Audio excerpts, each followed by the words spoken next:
మరి యొక్క మంచి పర్వదినము, పండుగ శుభదినము, మా కొరకు చనిపోయి సమాధి చేయబడి తిరిగి లేపబడిన గొప్ప దినం. ఆయన మన అపరాధముల నిమిత్తము అప్పగింపబడి మన నీతిమంతులుగా తీర్చిదిద్దడానికై తిరిగి లేపబడ్డాడు అన్నాడు. మా పాపములను పడమటికి దూరపు ఎంత దూరమో అంత దూరపరిచి సముద్రపు అగాధంలో పడవేసి మరెన్నటికీ జ్ఞాపకం చేసుకుని వాగ్దానం చేసి మమ్మను ఈ దినము సజీవులుగా ఉంచినందుకు వదనము చెల్లిస్తూ ఈ స్తుతి ఆరాధన మా రక్షకుడు, మా విమోచకుడు క్రీస్తు నామంలో నీకు సమర్పిస్తున్నా మా ప్రియ పరలోకపు తండ్రి, ఆమేన్. దయచేసి కూర్చోండి, ప్లీజ్ విజిట్. సాయంకాలం ఆరాధనకు వచ్చినందరినీ ప్రేమపూర్వకంగా ఆహ్వానిస్తున్నాము ఈ యునైటెడ్ సర్వీస్లోకి. Warm welcome to this united service and pray to all in the name of our Lord and saviour Jesus Christ. ప్రభువు రక్షకుడైన యేసుక్రీస్తు వారి దివ్య నామంలో మీ అందరికీ శుభములు, సమాధానం కలుగుగాక. ప్రభువునందు మిక్కిలి ప్రియులారా, మీ అందరి క్షేమమని తలస్తూ మీ అందరి కొరకు ప్రార్థిస్తూ ఉన్నాము. ఇంకా మీకు ఏమైనా ప్రార్థన అవసరం ఉన్న ఎడలా మరి మాకు తెలియజేయగలరు, లేక మీరు కన్వీనర్స్కి తెలియజేసినా తప్పకుండా వారు మాకు తెలియజేస్తారు. The scripture was red for us. మరి వాక్య భాగం మనం చదువుకున్నాము. ఆ వాక్యాన్ని నేను ఎంచుకోవడానికి గల కారణాలలో ఒక కారణం ఏంటంటే, ఈ మాసంలో నేను రక్షించబడి 13/9/1998, దాదాపుగా 13వ తేదీ వస్తే 26 సంవత్సరాలు అవుతుంది. ఆ రోజు ఒక చిన్న కరపత్రిక, ఒక నూతన నిబంధన గ్రంథము, ఒక సువార్త సేవకుడిని మా ప్రాంతానికి దేవుడు పంపించాడు. మరి నేను సత్యం కొరకు వెతుకుచూ ఉన్నాను. యేసుప్రభు వారు చెప్పిన రీతిగా కుమారుడు మిమ్మల్ని స్వతంత్రులుగా చేసిన యెడల మీరు స్వతంత్రులయ్యేందురు. If son sets you free, you will be free. John chapter 8:36. ఆ సువార్త సేవకుడు ఆ ప్రాంతానికి రావడము, నేను విగ్రహారాధన చేసే సమయంలో ఆయన నాకు ఒక నూతన నిబంధన గ్రంథం ఇవ్వడం. అప్పటి వరకే నేను సత్యాన్వేషిని కాబట్టి అందులోని ఆ గ్రంథము చదువుతూ నేను చదువుకున్నటువంటి ఆ గీత కానీ, ఆ రామాయణం కానీ, మహాభారతం కానీ వాటన్నిటిని కూడా పోల్చుకున్నప్పుడు నేను క్రమంగా గ్రంథము చదువుతూ ఉన్నప్పుడు అపోస్తలుల కార్యం 4:12 నన్ను ఆకర్షించింది. మరి ఎవరి వలనను రక్షణ కలగదు, ఈ నామముననే మనం రక్షణ పొందవలని, కానీ ఆకాశం క్రింద మనుష్యుల్లో ఇవ్వబడిన ఏ నామమున రక్షణ పొందలేము అనే మాట అక్కడ రాయబడింది. There is salvation in no one else among the mortals under the heaven. ఆ ఒక్క పేరిట రక్షణ ఉన్నదని పేతురు తెలియజేశాడు. అంతకంటే ముందు నేను చదివినటువంటి గ్రంథాలకి ఈ వాక్యానికి చాలా తేడా ఉంది కాబట్టి నాకు చాలా ఇష్టం అనిపించింది. ఇంకా ముందుకు వెళ్ళారు. రోమా 3:23 చదివారు. For all have sinned and come short of the glory. ఏం భేదములు లేదు, అందరూ పాపం చేసి దేవుడు అందరించి మహిమను పొందలేకపోతున్నాడు. నేను పాపినంటే ఒప్పుకునేవాడిని కాదు. ఆ వాక్యము ద్వారా నేను పాపినని గ్రహించాను. సబ్నే గునాహ్ కియా और खुदा की जलाल से महरूम है అనే ఉర్దూలో రాయబడింది. దాంతో నేను పాపిని అనుకున్నాను. 3వ లేఖన భాగం చదివినప్పుడు రోమా 6:23 చాలా భయపడ్డాను. ఆ వాక్యంలో ఉన్న శక్తి, ఎందుకంటే మనకు హెబ్రీ పత్రిక 4:12 రాయబడింది. ఎందుకనగా దేవుని వాక్యము సజీవమైనదై బలము గలదై రెండంచులు గల వాడిగల ఖడ్గం కంటే అది శరీర ప్రాణాత్మలను మూలుగను విభజించినంత మటుకు దూర్చున్నదని మాట. ఏదైనా పాపం వల్ల వచ్చు జీతము మరణం అంటే భయపడ్డాను. లిటరల్గా 93వ సంవత్సరంలో వివాహం చేసుకున్నాను. 98వ సంవత్సరంలో ఈ సువార్త నాకు అందింది. చదువుతూ ఉన్నాను. For the wages of sin is death, but the gift of God is eternal life through Christ Jesus. పాపం వల్ల వచ్చు జీతము మరణం, అయితే దేవుని కృపావరము మన ప్రభువైన క్రీస్తు యేసునందు. ఆ రెండవ మాట మనకెంతో అష్యూరెన్స్ ఇస్తూ ఉన్నది. పరిగెత్తుకుంటూ ఆ స్వార్థికుని దగ్గరికి వెళ్ళాను నేను. Oh pastor, what is this? What is the meaning of the scripture? ఆయన అన్నాడు, దేవుడు మీతో మాట్లాడుతున్నాడు. నిజమే, దేవుని వాక్యము ఏమని రాయబడ్డది?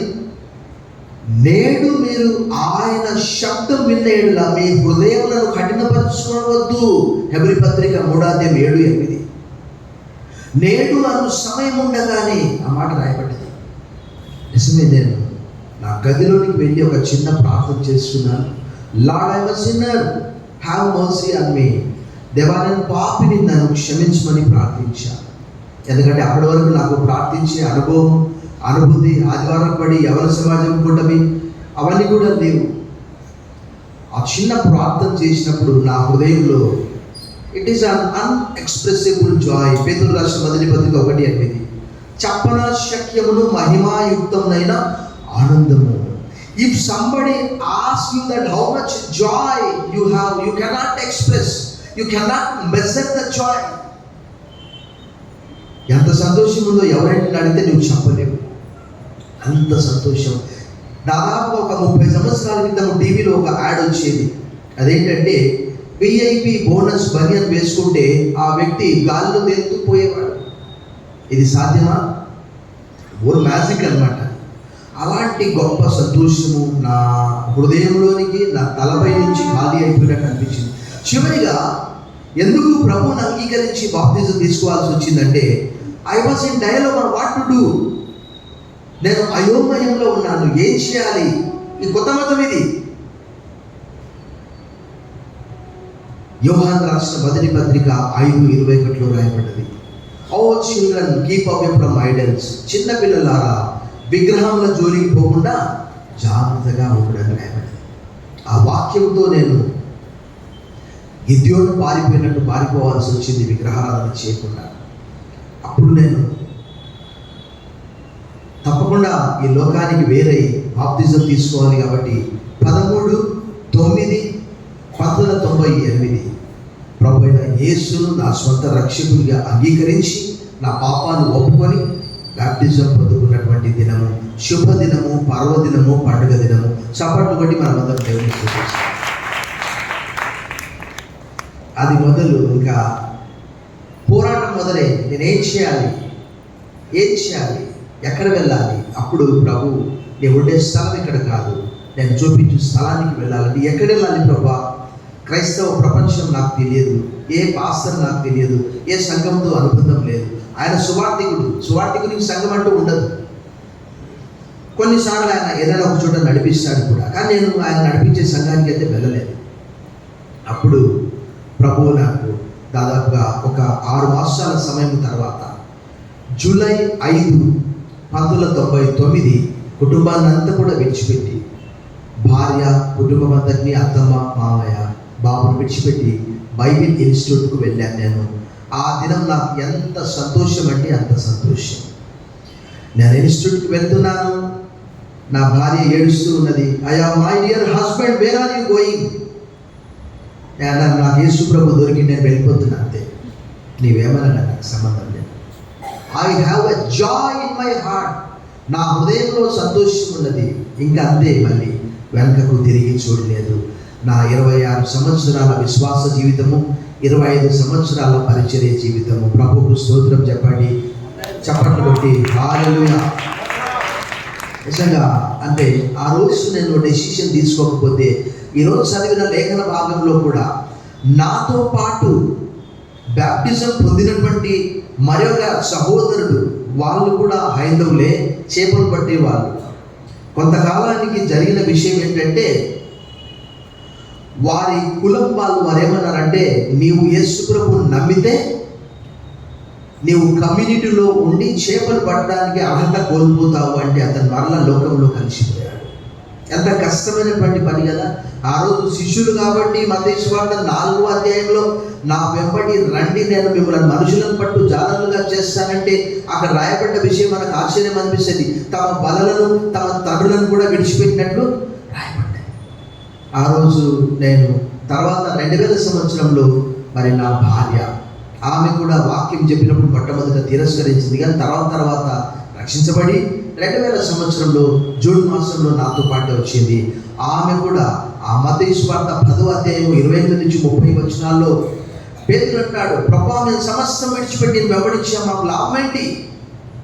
అప్పుడు ప్రభు అన్నాడు, నా నిమిత్తము, సువార్త నిమిత్తము అన్నదమ్ములైనను, అక్కజనులైనను, తల్లిదండ్రులైనను, భూములైనను, ఎండ్లైనను ఎవరైతే విడిచిపెడతారో ఇహమందు హింసతో పాటు 100 ఫలము పొందుకుంటారని ప్రభు చెప్పాడు. ఆ వాక్యము ద్వారా ఆమె కూడా ప్రభువును వెంబడించింది. ఇప్పటికీ 24 సంవత్సరాలు అయింది. మరలా లోకం వైపు చూడక, లోకమునైనను లోకంలో ఉన్నవాటినైనా ప్రేమింపగా ప్రభు వైపే చూస్తున్నాము. ఈ మాసము సెప్టెంబర్ వచ్చిందంటే రక్షించబడినటువంటి నేను బర్త్డే కూడా చేసుకుంటాను, తిరిగి జన్మించిన దినం లాగా. ఎందుకంటే ఆ దినం ఒక సంతోషకరమైనటువంటి దినం. దేవుని వాక్యంలో రాయబడ్డది కదా, పరలోకంలో నుంచి కూడా దేవదూతలు తొంగి చూస్తున్నారట ఈ కార్యం కొరకు.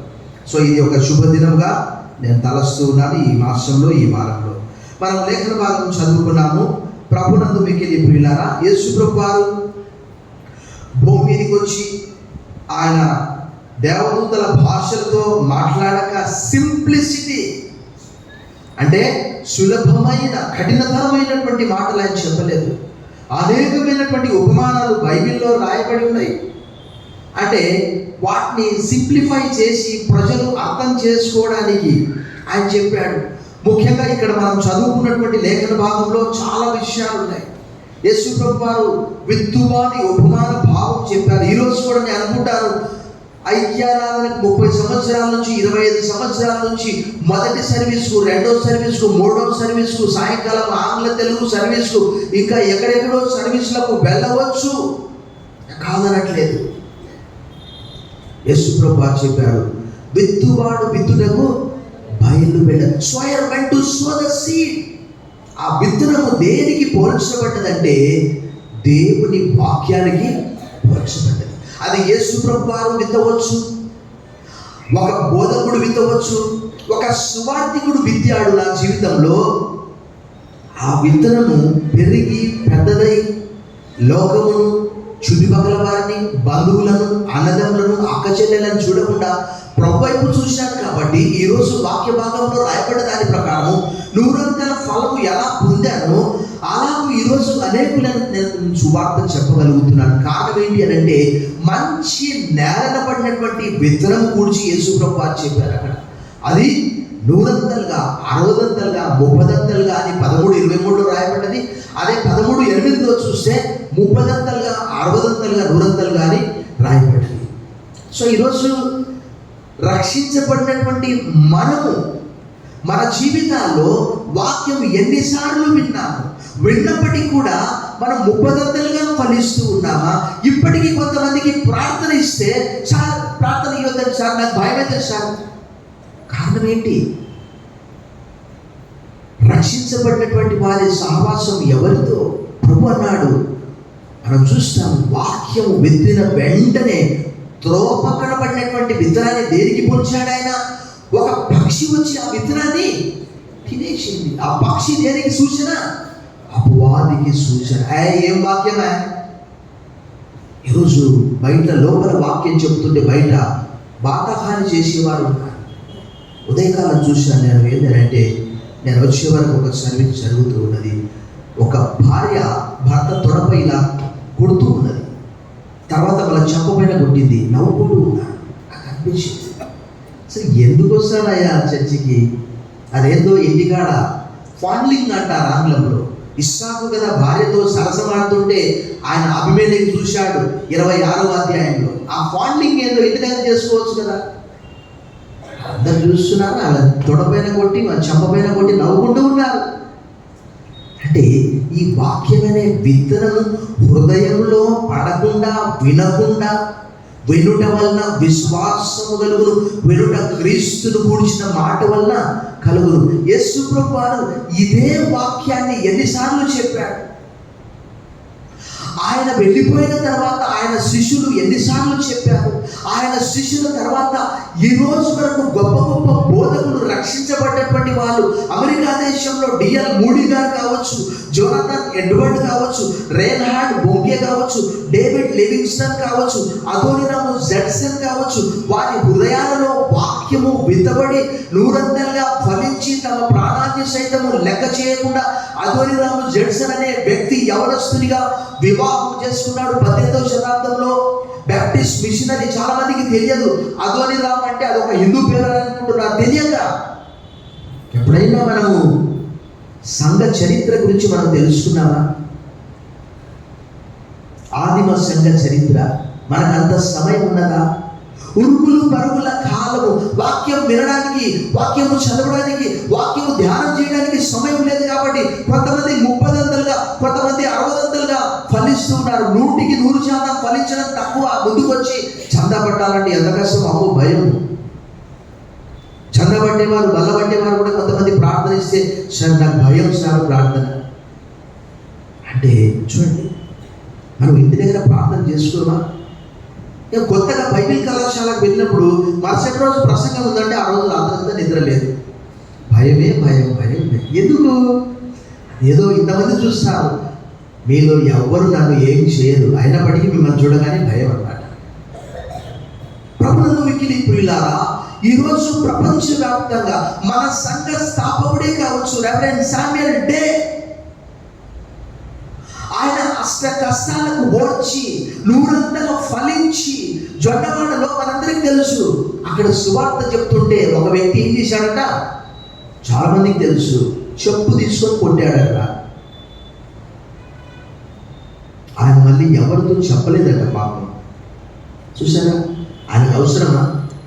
చాలా మంది మనలో అలా అనుకుంటారు, నాకేం అవసరమే, ఈ పని నాది కాదు, ప్రభు నన్ను పిలువలే.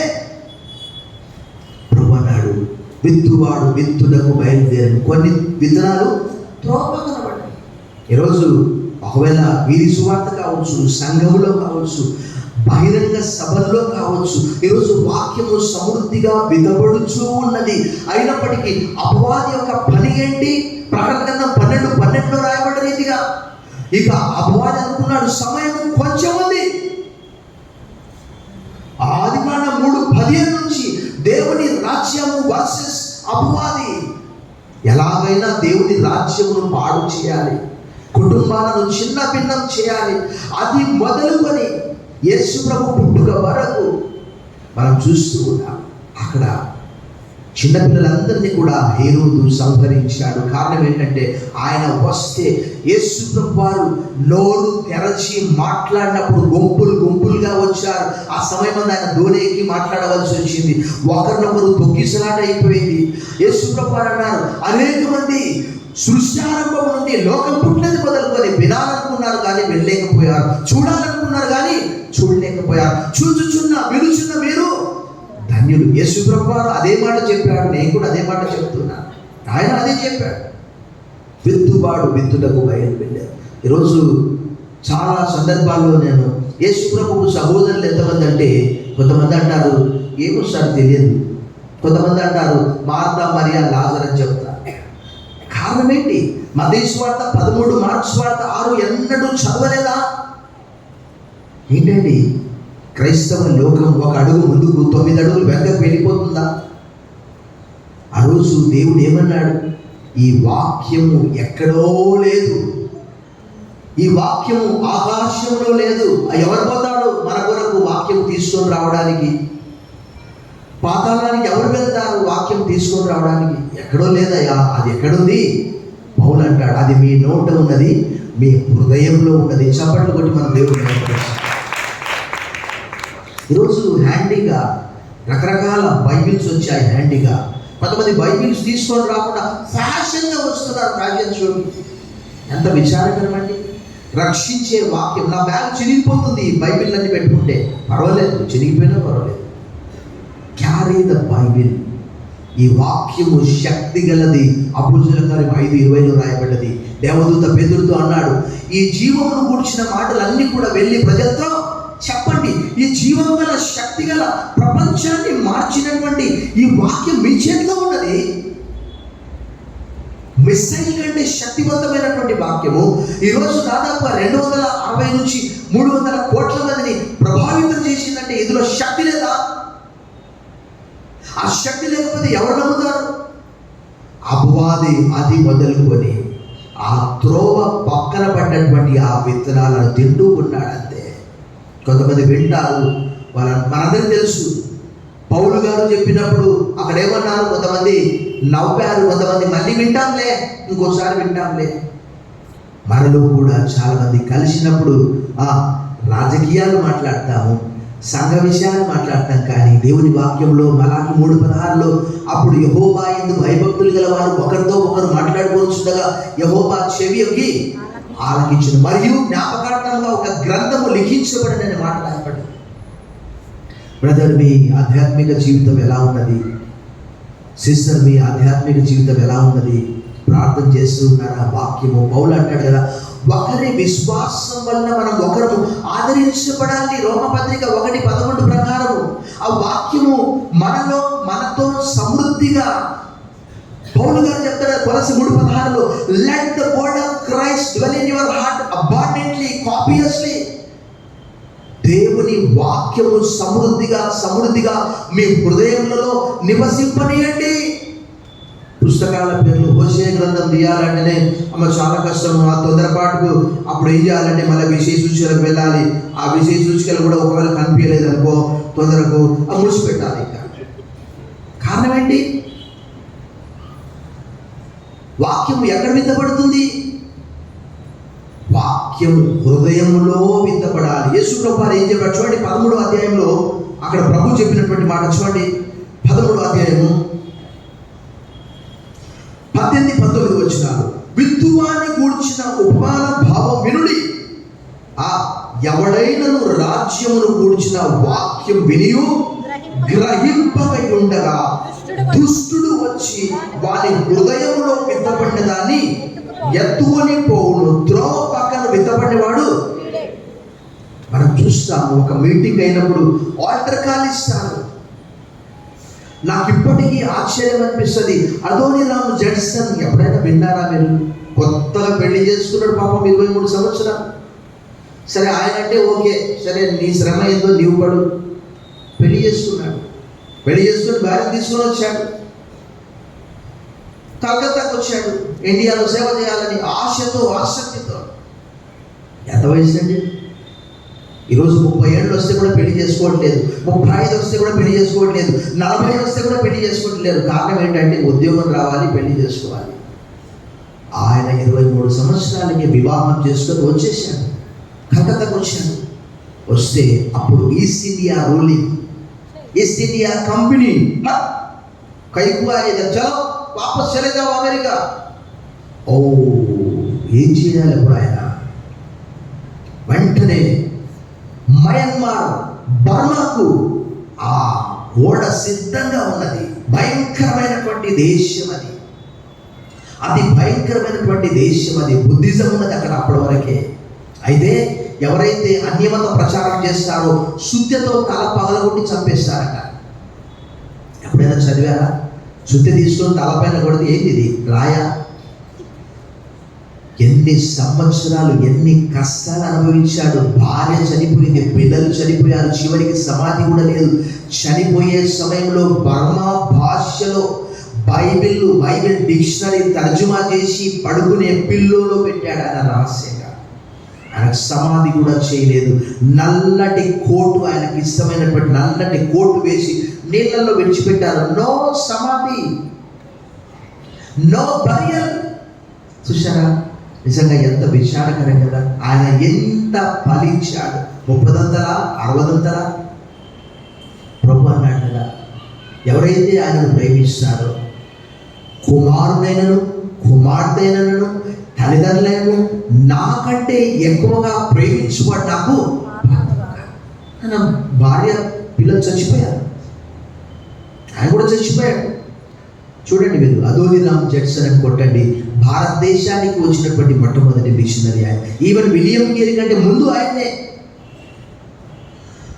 సో ఈ ఉపమాన భావము మనకు ఏం తెలియజేస్తుంది? మన ఆధ్యాత్మిక జీవితంలో ఎంత ఎదిగాము.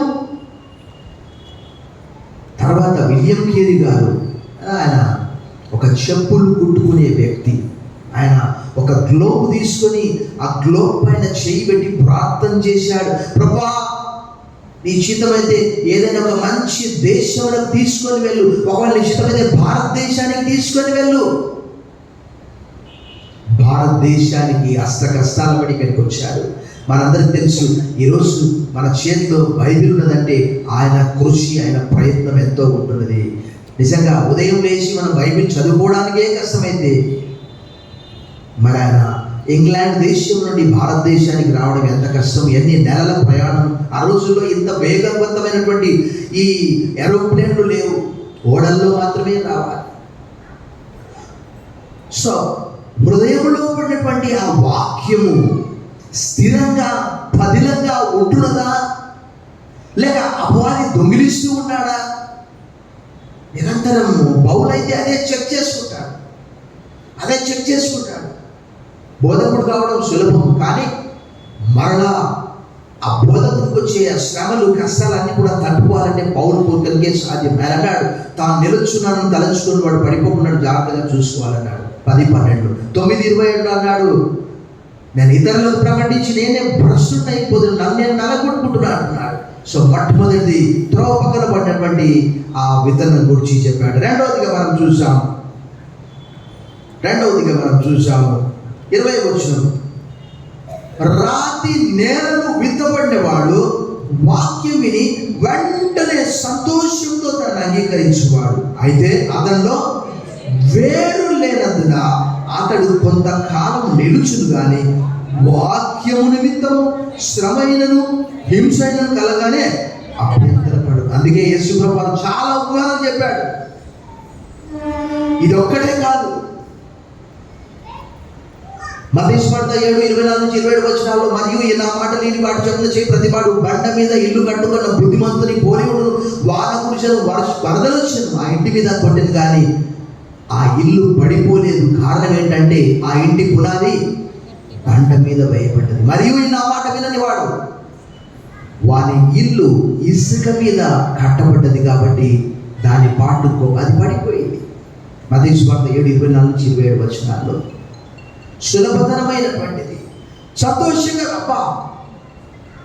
చాలామంది నేను చరిత్రలో చదివాను, గుంటూరులో ఒక వ్యక్తి లూథరన్ మిషనరీస్ ఆ కాలంలో వచ్చారు.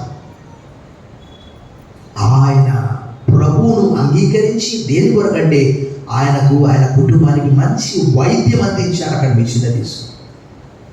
సో ఆయన ప్రభువును అంగీకరించి నూతన నిబంధన గ్రంథంలో ఈవెన్ ఒక పుస్తకం కూడా ఆయన తర్జుమా చేశాడట. ఆయన అన్యమతస్థుడు, ఆ కుటుంబం అంతా కూడా రక్షించబడింది. కానీ ఇక్కడ మనం చూస్తున్నాము ఈ 11వ అధ్యాయం 20వ వచనంలో రాతి నేలన పడ్డటువంటి ఆ వ్యక్తి గురించి రాయబడి, వెంటనే అబ్బా యేసు ప్రభువు ఎంత గొప్ప దేవుడు. నిజమే, గొప్ప దేవుడే. కానీ నేను ఎవరైనా ఏమన్నానంటే, దేవుని వాక్యంలో యేసు ప్రభువు ఏమన్నారు, మనుష్య కుమారుని నిమిత్తము మనుష్యులు మిమ్మల్ని నిందించి వెలివేసి మీ పేరు చెడ్డదని కొట్టివేయినప్పుడు మీరు సంతోషించండి, ఆ దినము గంతులు వేయండి అన్నాడు. ఎప్పుడు? లూకా 6:23 ఆ మాట అన్నాడు. అదే మత్తయి 5:11 నా నిమిత్తము జనులు మేము నిందించి హింసించి మీ మీద అబద్ధముగా చెడ్డ మాటలు పలుకున్నప్పుడు మీరు ధన్యులు అన్నాడు. ఒక్క మాట అంటే మళ్ళా 10 మాటలు అంటే కానీ ఆ రాత్రి నిద్రపడ్డదు. అమ్మయ్య, వారిని బాగా తిన్నా, ఇదే కదా. కానీ ప్రభువుని గురించి మనకి ఏం రాయబడ్డది? పేతురు రాసిన మొదటి పత్రిక 2:23 ఆయన దూషింపబడి బదులు దూషింపలేదు, బెదిరింపబడి ఆయన శ్రమ పెట్టగా న్యాయముగా తీర్పు తీర్చు దేవునికే తన్ను తాను అప్పగించుకున్నాడు. క్రీస్తు కూడా మీ కొరకు బాధపడి 21వ వచనం, మీరు తన అడుగుజాడలతో నడుచుకున్నట్టు మీకు బాధ తెచ్చిపోయింది. శ్రమ కలగగానే ఎవరైనా ఏదైనా ఒక మాట అంటే, ఎందుకంటే అక్కడ సాయిల్ లేదు, ఎక్కువగా మట్టి లేదు, పైన వాక్య ధ్యానం చేయడము, ఉదయం లేవగానే ఒక్క వాక్యము క్యాలెండర్లో, అబ్బా ఇది మొదలుకొని నేను నిన్ను అబ్బా ఎంత మంచి వాక్యం నాయన ఈరోజు, అబ్బాబ్బాబ్బాబ్బా, ఆ ఒక్క వాక్యమేనా? ఆ సందర్భం ఏంటి? దేవుడు మనకు 24 గంటల సమయం ఇస్తే ఆ ఒక్క వాక్యమా? పౌలు గారు చెప్పింది క్రీస్తు వాక్యం మీలో సమృద్ధిగా నివసింపనియండి అంటే ఒకే వాక్యమా? ఆ రాతి నేలన పడ్డటువంటి ఆ వ్యక్తి శ్రమ కలగగానే వెంటనే ప్రభు విషయమై వాక్యం విషయమై అభ్యంతరం. ఈరోజు అనేక మంది ఆయా ప్రాంతాల్లో మనం ఉంటున్నామంటే మనం క్రీస్తుకు ప్రతినిధులుగా. అపోస్తలుడైన పౌలు ఫిలిప్పీ 2:16 చెప్తాడు కదా, అక్కడ మీరు అన్యజనుల మధ్యలో నివాసం చేస్తున్నారంటే జీవ వాక్యము చేతులు పట్టుకొని మీరు జ్యోతుల వలె వెలుగుతూ ఉన్నారు. You are the shining stars. Cinema యాక్టర్లు కాదు స్టార్లు. వాడు కష్టం వస్తుంది, వాడు ఉరిపెట్టుకొని చచ్చిపోతాడు, వాడు స్టార్ కాదు. ఎంతమంది సినిమా యాక్టర్లు సూసైడ్ చేసుకుంటలేరు? ఆర్థిక సమస్య కావచ్చు, ఆఫర్లు రాకపోవచ్చు, కానీ అక్కడ రాయబడ్డది ఆ రాతి నేలలో పడ్డటువంటి ఆ విత్తనం కూర్చి మనం ఏ నెలలో పడ్డా మనల్ని మనం పరీక్షించుకోవాలి. ఇంకా మనము రాతి నేలలో పడి త్రోపకన పడ్డట్టుంటే ప్రభు వచ్చినటువంటి ఒక సమయం వస్తుంది. ఆ సమయంలో చాలా స్పష్టంగా రాయబడ్డది, గ్రంథమంతా రాయబడ్డది. మత్తయి సువార్త 25లో రాయబడ్డది, ప్రకటన గ్రంథంలో రాయబడ్డది. ఆ దినము పైరు పండి ఉన్నది, 14వ అధ్యాయంలో రాయబడ్డది. పరలోకంలో నుంచి ఆయన కొడవలి వేశాడు, కోత సమయం. ఆ కోసినప్పుడు పంట ద్రాక్షల తొట్టి ఎలా అయితే గానుగలో వేస్తారో దుష్టులంతా కూడా అలా ఆయన సంహరిస్తాడట.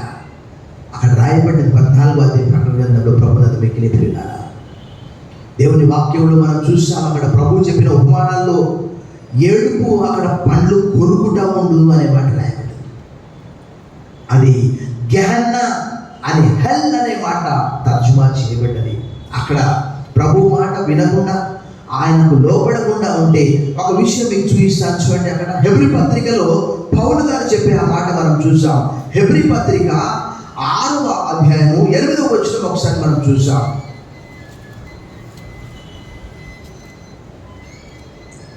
అయితే ముళ్ళ తుప్పలను గచ్చ తీగలను దాని మీద పెరిగిన ఎడల అది పనికిరానిదని విసర్జింపబడి శాపం పొందదగిన తగును, తుదగని కాల్చివేయబడి. మన ఆధ్యాత్మిక జీవితం గురించి రాయబడింది. ఎదగకుండా ఇంకా మరుగుజ్జుల వలె. మరి ఇప్పుడైతే చాలా కాలం అయింది పుట్టి వాళ్ళని నేను చూడట్లేదు. ఒకప్పుడైతే నేను చాలా చూసేది. కారణం ఏంటంటే ఇప్పుడు అంటే రకరకాల టెక్నాలజీ వచ్చింది. ఎవరైనా కన్సీవ్ అయిన వెంటనే హాస్పిటల్ వెళ్ళడము, ఆ పిండం ఎదుగుతుందా లేదా ఫీటస్ చూడడము, ఒకవేళ ఎదగకపోతే తీసేయడం. ఆధ్యాత్మికంగా మరుగుజ్జుతనము ప్రభు చెప్పినటువంటి మాటను బట్టి. ఇంకా మరొక విషయాన్ని చూసాం. అక్కడ 22వ వచనం, ముళ్ళ పొదల్లో వెత్తబడిన వాడు వాక్యం వినువాడే కానీ ఐహిక విచారమును ధనమోహమును ఆ వాక్యమును అణిచివేయను కనుక వాడు నిష్ఫలుడవును. చాలు, కష్టం వచ్చినా నష్టం వచ్చినా ఈ మతం మనకు సరిపోయిందిగా. ఫోన్లు ఇక్కడ వచ్చినప్పుడు స్విచ్ ఆఫ్ చేసుకోవాలి, రాకపోతే ఇంటికాడ పడేసి రావాలి. ఎవరైనా పర్వాలేదు. వాక్యం చెప్పేటప్పుడు ఏంటండి మీరు ప్రభు సన్నిధిని గమనించరా, గ్రహించరా? సో ఆ పైన రాతి నేలలో పడ్డటువంటి వాడు శ్రమ కానీ, హింస కానీ, ఆర్థిక సమస్య కానీ, అనారోగ్యం కానీ, చాలా సంవత్సరాల క్రితం నేను దాదాపుగా 25 years అయిందేమో ఒక సంఘటన చూశాను నేను. ఏంటి అంటే సువార్త చెప్పడానికి వెళ్ళాను. అది అప్పర్ ప్లాట్ అంటారు, అమరాబాద్ ప్రాంతం. అంటే అక్కడంతా అడవి ఎక్కువ, చుట్టూ మొత్తం నక్సలైట్లు కూడా ఉంటారు. అక్కడ పురాతనమైనటువంటి సంఘం కూడా ఉంది. అది చింతపల్లె ఏదో ఉంది. అక్కడికి మేము వాక్యం చెప్పడానికి వెళ్ళాము. ఇంటింటికి ఒక గుడిసెలోకి ప్రవేశించాం, పెద్ద గుడిసె. ప్రవేశించినప్పుడు ఒక భార్య భర్త, ఆ భర్త తల్లి అక్కడ పడుకొని ఉన్నారు. వాక్యం చెప్పడానికి వెళ్ళాం. ఏమమ్మా యేసుప్రభు గురించి విన్నారా అంటే మరి ఏమన్నారు తెలుసా, యేసుప్రభుని నమ్మాం కానీ మాకు జ్వరం వచ్చినందుకు మేము విడిచిపెట్టిన యేసుప్రభు. చూసారా, జ్వరం ఎవరికైనా రాకుండా ఉంటుందా? ఆ భార్య భర్త అక్కడ పక్కకు పడుకొని ఉన్నారు. నాకు ఇప్పటికీ దాదాపుగా 24 సంవత్సరాలు, 2000 సంవత్సరంలో వెళ్ళాను. ఇప్పటికీ నాకు ఐడియా వస్తుంది. కానీ అదే 2003 సంవత్సరంలో ముంబైలో వెళ్ళాను. నేను పాస్టర్ సువార్త చెప్పడానికి వెళ్ళాము. ఒక స్త్రీ వాళ్ళ భర్త వాళ్ళందరూ ఎవ్వరు నమ్మలే. భర్త భయంకరమైనటువంటి టార్చర్ పెడుతున్నాడు. అయినప్పటికీ ఆమె అంటుంది, నాకు యేసు ప్రభు కావాలి. ఒక చెప్పుల జత కూడా ఇచ్చింది పాస్టర్ గారు.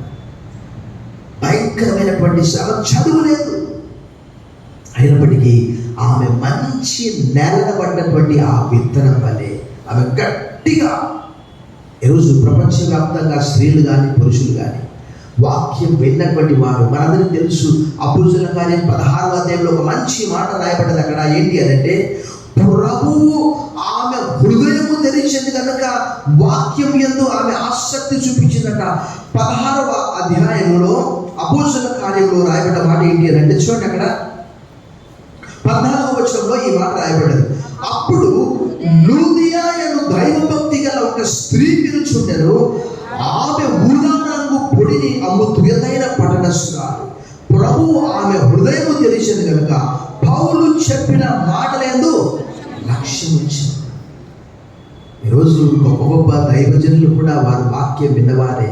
ఇందాక చెప్పినటువంటి డిఎల్ మూడీ కావచ్చు, జోనాథన్ ఎడ్వర్డ్ కావచ్చు, జాన్ వెస్లీ కావచ్చు, చార్ల్స్ స్పర్జన్ కావచ్చు, జాన్ బన్యన్ కావచ్చు, లేక సంఘ పితరులు జెరోమ్ కావచ్చు. వారు నూరంతలుగా ఫలించారు. ఇప్పటికి 2000 సంవత్సరాలైన బైబిల్లో వాళ్ళ పేర్లు, పేతురు, యోహాను, యాకోబు పేర్లు ఎలానో సంఘ పితరులు వాళ్ళు దేవుని కొరకు అలా ఉండి హతసాక్షులు అయిపోయారు. ఒక పోలికార్, ఒక ఇగ్నేషియస్, ఒక జస్టిన్ మార్టర్, ఒక బ్లాండినా. ఏంటండి మీరు క్రైస్తవులు అంటే ఈరోజు ఏమంటారు తెలుసా? మేం కాదండి, మా నాన్న. ఎవడైనాను క్రైస్తవుడైనందుకు బాధ అనుభవించిన సిగ్గుపడక ఆ పేరును బట్టి దేవుని మహిమపరచాలి. ప్రభు మన కొరకు ఏం చేశాడు? ప్రభు చెప్పినట్టు అసలు ఎంతోమంది వినాలనుకున్నారు, వెళ్ళలేకపోయారు. చూడాలనుకున్నారు, చూడలేకపోయారు. చూచుచున్న వెలుచున్న మీరు ధన్యులని అన్నాడు. ప్రభు వచ్చేంత వరకు మనం వింటూ ఉండాలి. ప్రభు వచ్చినప్పుడు ఆయన ముఖాముఖిగా చూస్తాం. యోహాను రాసిన మొదటి పత్రిక 3:1, కొరింథీయులకు రాసిన మొదటి పత్రిక 13వ అధ్యాయం 12, 11 వచనాలు, కొరింథీయులకు రాసిన 2వ పత్రిక 3వ అధ్యాయంలో. ఎప్పుడైతే అద్దంలో చూసినట్టు చూస్తున్నాం, ఆయన వచ్చినప్పుడు ఆయన ముఖాముఖిగా అప్పటి వరకు వాక్యం వింటూ ఉండాలి. ఇక్కడ బోధకుడు కాదు, ప్రభు ఉన్నాడని అనుకోవాలి.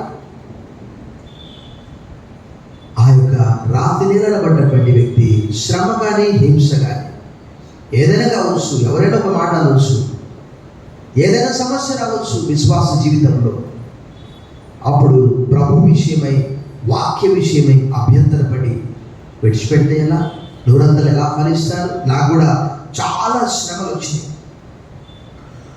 98లో ఇందాక మీకు చెప్పాను, బ్యాప్టిజం తీసుకొని వస్తూ ఉన్నాను, వెంటనే శ్రమ స్టార్ట్ అయింది. ఏంటి అంటే, ఒక నాయి బ్రాహ్మణుడు, వాళ్ళకు కూడా సీక్రెట్ థ్రెడ్ ఉంటుంది. వాళ్ళు కూడా ఏమంటారంటే, మేము కూడా బ్రాహ్మించండి చెప్పుకుంటారు.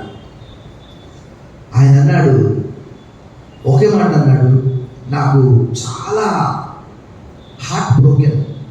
ఏమన్నాడు తెలుసా? అంజనేయ సోమదిని యేసుప్రభు పాట పాడతావా అన్నాడు. బ్యాప్టిజం తీసుకొని వస్తున్నాను అంతే, ఎక్కడ? గవిని దగ్గరనే, అంటే ఎంట్రన్స్లోనే. అప్పుడు నాకు ప్రభు వాక్యం జ్ఞాపకం చేశాడు. ఏమని? నా నిమిత్తము జనులు మిమ్మల్ని నిందించి హింసించి మీ పేరు చెడ్డదని లేక అబద్ధముగా చెడ్డ మాటలలా పలుకున్నప్పుడు మీరు ధన్యులు అని అన్నాడు. సంతోషించండి, ఆనందించండి, పరలోకమందు మీ ఫలం అధిక భాగము. ఈరోజు నూరంతలుగా ఫలించినటువంటి వాళ్ళు బైబిల్లో ఉన్నారు, బైబిల్ బయట ఉన్నారు. పేతురు అన్నాడు, తలక్రిందులుగా సిలువ వేయండి నన్ను, ఎందుకంటే నన్ను ప్రభు అంత గొప్పవాడిని కాదు.